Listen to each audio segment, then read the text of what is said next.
Now, the first thing to look at is the landlocked country of Afghanistan shares its borders with Pakistan, China, Tajikistan, Turkmenistan, Iran, and Uzbekistan, and it has a huge population of 38.2 million people, making it the 37th most populated country in the world. Now, the people who make up Afghanistan, they're called Afghans, not Afghanis, which is the currency that they use, and it's a common mistake that people make. The next thing is that the country of Afghanistan is the world's 42nd largest by land area, with Kabul serving as its capital and largest city. The total land area is 652,860 square kilometers. And human habitation in Afghanistan dates back to the Middle Paleolithic era, and the country's strategic location along the Silk Road connected it to cultures of the Middle East as well as other parts of Asia. Afghanistan's national game is buzkashi, which literally translates to goat pulling, and they want this to be an Olympic sport.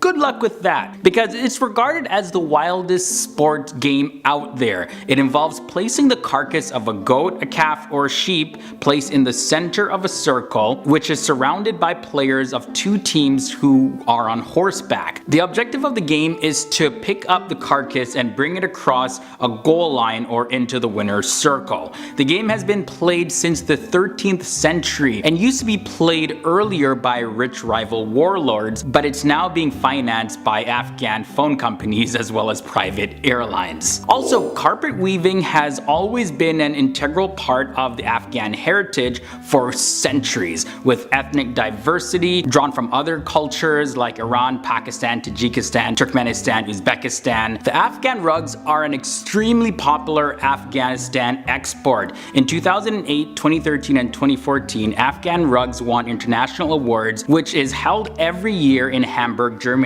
Most Afghan weavers today make rugs that are about the same as those that have been woven for decades.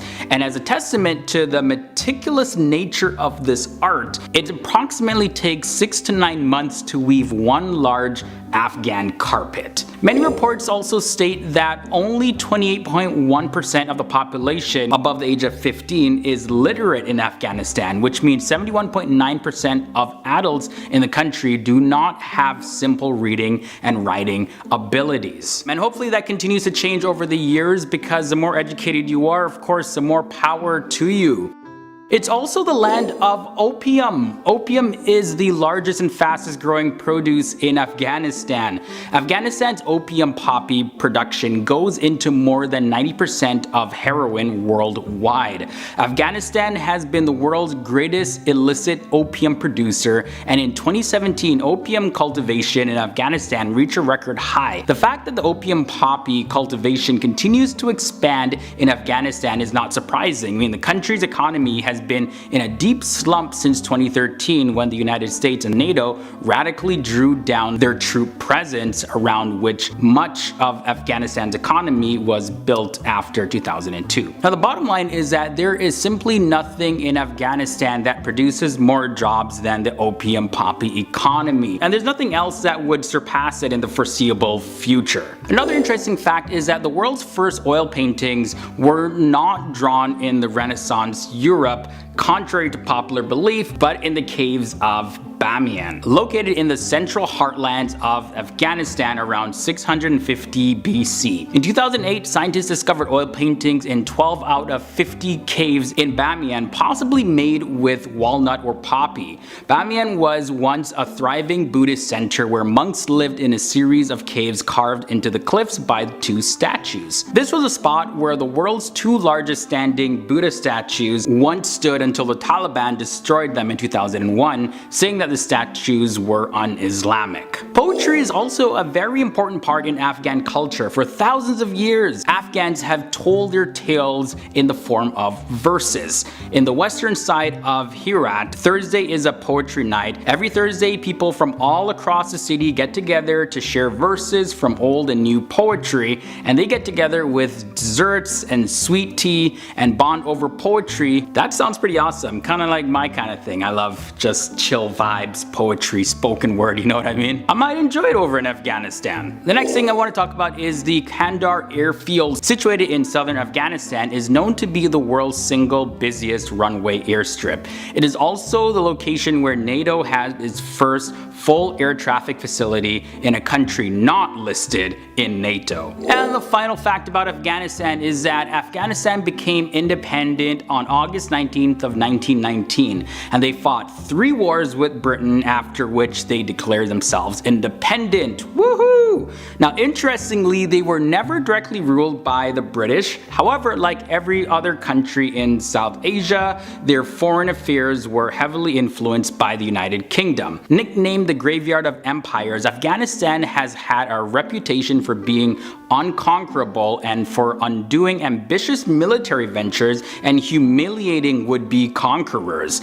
The Soviets also tried to invade Afghanistan, but they were forced out. Afghans did not give in so easily. Starting off with number 10, Ahmad Shah Durrani is known as the father of the nation, and he is the founder of the last Afghan empire. He was crowned back in the year 1747, and he was the one who merged the country into one kingdom, since their principalities and provinces were just completely fragmented. Did you know that New Year's is celebrated in Afghanistan on March 21st? Yeah, not January 1st like many other parts of the world. They call their new year Nowruz, and it's a festival that's celebrated by gathering travelers from all across Afghanistan to the city of Mazar-e-Sharif, and this city has a mosque in the center of it, and this mosque is called the Blue Mosque, or the shrine of Hazrat Ali, who was the cousin and son-in-law of the Prophet Muhammad. Now, greeting people with a handshake is the most common greeting in Afghan culture, and some people also place their hand on their heart and nod slightly to show respect or approval to the person or persons that they are greeting. However, shaking hands between male and female is not common and is completely avoided, especially in public. So I was curious to know, what languages are found in Afghanistan? Well, in Afghanistan there is Afghan Persian, or Dari, which is the official language and is spoken by 77% of the population. There's also Pashto, and what I found is that this is also an official language, so it's the second official language spoken in Afghanistan by 48% of the population. There's also Turkic languages like Uzbek and Turkmen, and smaller languages like Balochi and English and Urdu, but those are spoken by a very tiny percentage of the population. Afghanistan is also very rich in natural resources. Afghanistan's natural resources comprise of silver, zinc, gold, copper, and iron ore that are found in the southeast. There's precious and semi-precious stones in the northeast. You'll also find petroleum and natural gas reserves in the northern part of the country. And Afghanistan also has uranium, coal, chromites, talc, barytes, sulfur, lead, as well as salt. This minaret right here is called the Minaret of Jam, and it's a UNESCO World Heritage Site in western Afghanistan. It's the second tallest minaret in the entire world, and it stands at 203 feet tall. The minaret was built around the year 1190 entirely of baked brick, and it has verses from the Quran on it. Now, this and other minarets are thought to have been built as symbols of the victory of the growth of Islam in the land. Now, speaking of heritage sites, around 400 BC, the Greeks built a city at Ai-Khanoum, which is situated in northern Afghanistan, which had a gym and a theater. It also contained the Greek deity Hercules and also a large figure dedicated to the god Zeus. This is also a heritage site. Afghanistan is home also to the famous Hindu Kush, which is an 800-kilometer long mountain range that connects central Afghanistan and northern Pakistan. It raises over 18,000 feet, and it's also known in ancient Greek as the Caucasus Indicus, and also known as the Paropamisade. So the snow leopard here is the national animal of Afghanistan. Now, the snow leopard lives in the northeast, and the population of the snow leopard, it's pretty much a guess. You can only roughly estimate, but according to some estimates, there's between 100 and 200 of these in Afghanistan. The animal is said to symbolize bravery, fearlessness, and beauty. a fitting animal to depict the country and the people of Afghanistan. And now the final thing I want to share is that most Afghans were actually Hindu and Buddhist or Zoroastrians way back in the day, but during the Arab invasion in 642 CE, this introduced Islam. Now the Arabs defeated the Sasanians and ruled until the year 870, at which time they were driven out again by the Persians.